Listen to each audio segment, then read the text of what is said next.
See that we tend to play these roles in order to protect ourselves from being controlled by others. These are power games.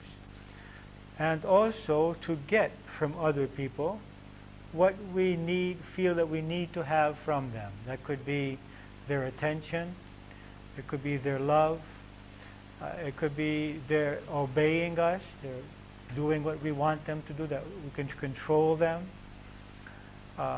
Can be their acceptance, their approval. Basically, we do this for 3 reasons, or say 4 reasons, so that we can ensure that our self-worth is affirmed by these people. Secondly, that we feel secure that they are being controlled by us and that we can get at any time what we need from them. And also that we be free, that they will not be able to control us. So it's a control, a war of who is going to control who. And fourthly, that we will be able to fulfill any desires, any needs, any habits that we have with these people. Now, we mentioned that there are 4 ways in which we try to control the other and in which the other tries to control us. We spoke about the intimidator who uses fear, so that if I'm an intimidator, then I threaten you in some ways, making you believe that if you do not do what I want you to do, or if you don't leave me alone and stop asking from me, because it works in both ways, then something unpleasant is going to happen to you. The second role is the role of the interrogator, who plays with the other person's need for acceptance. So what I do is I criticize, I ask questions, I interrogate. And this puts the other person on the defensive, and I take energy. Whenever you are apologizing, whenever you are trying to prove that you are right to me, and I am sitting in the role of the judge or the lawyer, then I get energy from you. You are paying attention to me, you are being controlled by me, I am controlling you, I am making you do what I want, you see. And also, if I criticize you enough, I may be able to force you to change your behavior so that you won't experience my criticism anymore. So you might stop doing something that I don't want you to do, just so that I'll stop criticizing you. Or you might start doing things the way I would like you to do them, just so that you will avoid my critical nature. The third role is the role of the victim. And we said that the victim plays with our need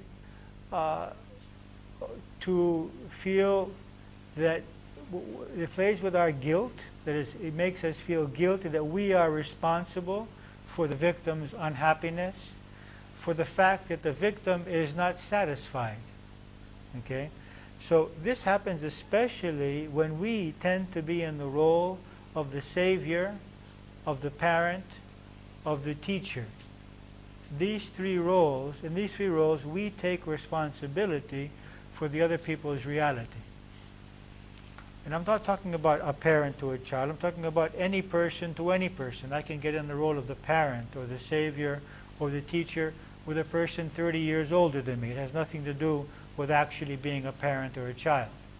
Although a parent usually gets into this role with his child, and a teacher with his student.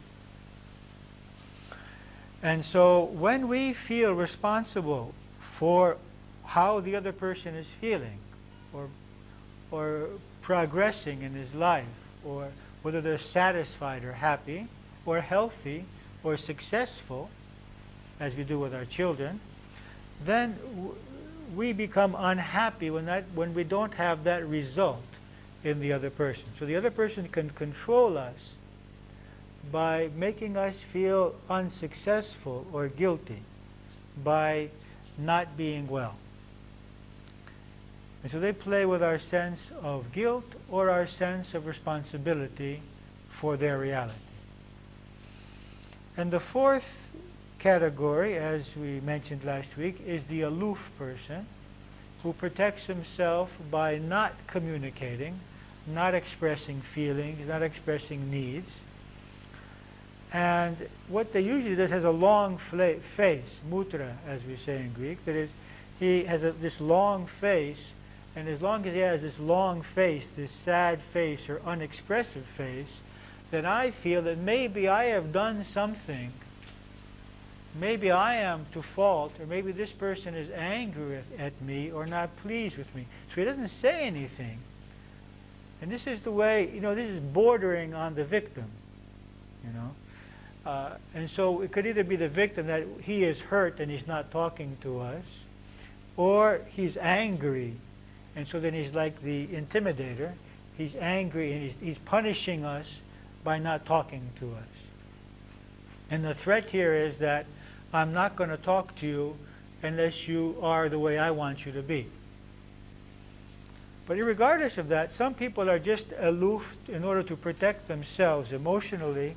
They may not have any problem with us, but they just don't feel safe in expressing themselves. And that still creates a problem, because we don't know what they're feeling, what they're thinking, and that creates a need in us to approach them and to ask them to please open up to us. So the aloof person, on the one hand, protects himself energy-wise by not getting evolved emotionally, and secondly, by causing us to seek his attention, and that he gets energy from this. Now, we mentioned last week that the solution to this is to become an adult, which means to express our needs as an adult without having to get into the role of the interrogator, the intimidator, the aloof, or the victim, which means just saying what we need. Do I need love? Do I want attention? Do I want affirmation? Do I want some help? Do I need some specific behavior from the other person?